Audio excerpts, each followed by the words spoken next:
Hey guys, welcome back to my YouTube channel. I'm Jen, also known as Blessed Yoga, and today we're going to be doing a crow pose tutorial because I know it's one that you've been requesting for a while, and also I know it's one of those poses that can be really frustrating and you feel like you can't get it. So I'm going to give you all my tips and tricks on how to get into crow pose. You only need yourself for this. You don't even need a mat. Just make sure you've got a relatively hard floor. And whenever you're ready, we'll get started.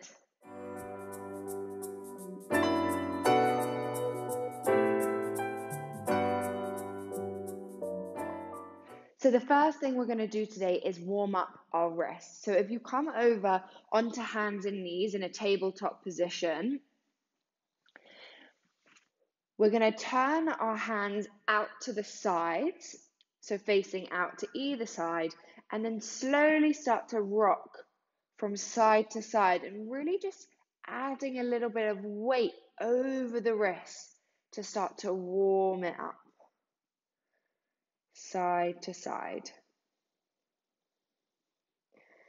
And once you've done a few of those, we're going to switch another way. So we're going to turn our palms to face us. And with this, you probably want to make sure that your palms are facing you quite close to your knees rather than all the way out here, because that can be a little bit intense. So just making sure hands are relatively close to your knees, and then gently start to sit back towards your heels. Now, if this just feels like way too much for you, always open to doing one at a time. So just feeling what feels good for you. And if you're doing one at a time, just switching to the other one, just doing little rocks backwards and forwards on to that wrist, starting to warm it up, stretching into the wrist. And now we're going to go palms facing the sky, heels of the wrist down towards the floor. Now, this can be a really horrible one because we tend to have really tight arms here, and it's from all that like texting and typing we do. So just placing palms up towards the sky, heels of the hands down, and we do the same thing. Little rocks backwards and forwards. You can even do little circles around, just feeling what feels good for you here. Trying not to let the heels of the hands come up off of the mat or the floor. And once you've done a few of those, just releasing your hands, giving them a good shake, give your wrists a roll. And then the last wrist warm up we're going to do is, I call these flashes, not in a rude way. I'm not going to flash you, don't worry. What we're going to do is sit down into a cross leg and start to flash your fingers away from you. So it's like flashing fingers, hands into a ball, and then, and we try and do it as quickly as we possibly can. And as you start to do this, you'll feel the forearms and the wrists are starting to warm up. Now we'll go for 10, 9, your fingers start to feel a bit funny, 6, 5, 4, 3, 2, 1, and give it a good shake. So this is a really simple thing you can do to start to build that strength in your forearms and your wrists. Give your fingers a little wiggle. Apologies, I had a quick little outfit change just because I thought it would be more helpful to see what I'm doing with my shoulders and arms properly. So the next prep pose we're going to do are little Chaturanga Push-Ups. Now we're going to do these on our knees because it just helps us at more of an entry level to get the correct alignment. And the reason we do this is to build the strength in our triceps, to warm up the shoulders a little bit, and also start to engage and warm up the core. As well as this, it's a really good indicator of the way you want to bend your arms in a crow pose. So I'll show you what I mean now. We're going to come over into hands and knees tabletop, and then walk your hands more forwards than they normally would be. So shoulders are not stacked on top of the wrists anymore. Then we're going to shift forward so our shoulders do come over the wrists. You can tuck your toes if it helps you, or untucked. And then we're going to start to do some Chaturanga push-ups. So I want you to lower only halfway. Inhale, push back up. Core engage, lower halfway, push up. 3 more, halfway, push up. 2 more, halfway, push up. Last one, and press up. Now, what this is an indicator of with crow, the common mistake is that we let our elbows bend out to the side. With a crow, you only want to have the movement of your elbows bending back towards you. So doing these push-ups not only helps to build the strength, but it creates that mind-body connection of the movement you want to do with your arms. So elbows bending back. The next warm-up pose we're going to do is one you've probably done hundreds of times before, so you're going to find it super easy, and it's just to start warming up your core. We're going to come over into our plank pose, hands underneath shoulders, tuck our toes back behind us, take your feet a little bit wider if you find this quite difficult, and just squeezing the belly up and in, holding the plank pose. Keep breathing here, trying to hold for 5 breaths.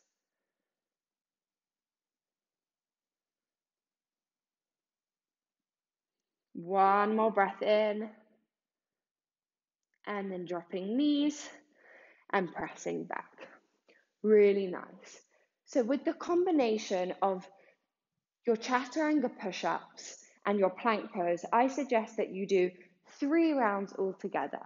So 5 push-ups and then 5 breaths in plank, have a little rest, and then do it another 2 times.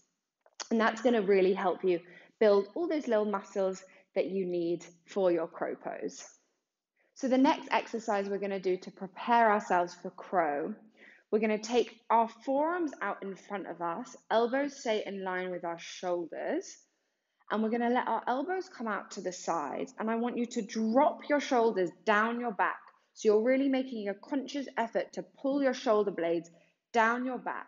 All of a sudden, your muscles in your shoulders, your back, a little bit of chest start to engage. So you're really squeezing, pressing down. And then I want you to imagine like you're holding something really heavy and really tough that you want to squeeze in together. So imagine like you're holding something between your elbows, and all of a sudden you start to squeeze it together, like it's really heavy and really stiff to squeeze together. Now you should feel some movement on your shoulder blades and across your back. We'll go again, out to the sides, shoulders down your back, and then squeeze really hard towards each other. Doing 3 more like that, out to the side, squeeze towards each other. Now it's very different from doing just this and this, this and this. There's a lot of active engagement, dropping shoulder blades down your back, arms are slightly engaged, and we squeeze in. 1 more, out to the side, engage, squeeze and wrap in. Really nice. Give yourself a little shake, and then we're going to do the same thing, but on our hands and knees. So your hands come down to the mat, knees are quite close towards you to allow your chest to dip forwards, so elbows bend backwards like you just did with your Chaturanga push-ups. We're going to let our elbows flare out to the sides, fingertips digging into the mat, and then squeeze and wrap your shoulders and your elbows towards each other. Relax, go out to the side, shoulders down your back, so your shoulders are going out from your ears, and you squeeze and wrap in, like you're squeezing something between those elbows. I'll show you once more on the side angle. So we're bending forwards, elbows out to the side, we're tipping our weight forwards, and then we're squeezing and wrapping our elbows towards each other. Squeeze, squeeze, squeeze, and then relax. Give yourself a good shake out. So now we're actually going to start to get into the position of our crow pose and do a few drills there. So I want you to come into a little squat. So your heels are up off of the ground. Your hands are shoulder width apart. So no further or closer than shoulder width. Fingertips digging into the mat. Fingers should be spread quite wide, but not too wide that you actually lose control of your fingers. So just a nice spread, fingertips to the floor. And then I want you to try and lift your bum up away from your heels and get your knees into your armpits. So knees are coming up into the armpits, as close to the armpits as you can go. Now from here, we're going to start to tilt ourselves forwards, tilt forward, look way forwards ahead of your mat, and then back. Inhale, rocking forward, look forward, so your tiptoes are coming well up onto the mat, and then rock back. 3 more, rocking forwards. If you need to readjust your knees, please feel free to, if they're sliding away. 2 more, rock forwards. Remember to squeeze your elbows towards each other like we just did. And down, and 1 more, rock forward, elbows squeeze, look forwards, and then rock back. Give yourself a nice shake out. You might need to relax your legs for a second. Now the next little exercise we're going to do is similar to the one we did before. We're going to take our knees up into our armpits. I know as you rock forwards, they slide slightly down, but that's the reason we start with them so high up into our armpits. You're going to take your fingertips to the floor again, squeeze into the mat like you're almost digging fingers into sand, and then lift your hips up high. You don't want your hands too far away from you. You want them relatively close so you can feel like as you tip forwards, weight starts to go into your fingers. Elbows are wrapping in towards each other. Lean forwards. And then I want you to lift the right toes up. Squeeze your heel towards your bum. Come back. Rock forwards. Left toe squeeze towards your bum. Rocking back. We go right toes again. Looking forwards. Don't look down. If you look down, you're going to go down. And back. Left toes. Squeeze your bum, squeeze your heel towards your bum, and come back. We'll do 1 more each side. Readjust the knees up to armpits, elbows squeezing in, core engaged, right foot lifts. 1 more to the left. Look forwards and squeeze up, shelving with the arms and coming down. Give yourself a little shake out. Now, one of the main reasons people seem to struggle with their crow pose is that fear of falling. Now, we all have fear of falling, whether it's an inversion, an arm balance. It's just something that we develop when we're older. When we're kids, we don't really have a fear of falling. We just fling ourselves about everywhere. But now we're older, we're grown, we have this fear of falling. And so to help you with that fear of falling onto your face, you can always grab a pillow or a bolster or something soft and just place it underneath your face. Now what that's going to do is going to allow you to feel like when you're tipping forwards, you don't have that far to fall if you did land down on your face. Now, honestly, it's really not so terrible to fall out of a crow pose. I'll show you what it's like when you fall forwards if you've got that pillow out in front of you. You literally tip, tip, tip, and fall. And then you rock back, or knees fall. Not a big deal. But the main thing with this, to stop your knees from falling, to stop you flying forwards, is the strength of that wrapping of the shoulders and the elbows, and also that little tip forwards. You don't want to be jumping into your crow pose, because if you jump like so, there's no control. There's absolutely no control into getting there. It's a tipping forwards movement where you're transferring the weight over your arms. Now, we're going to try to lift both feet away from the floor.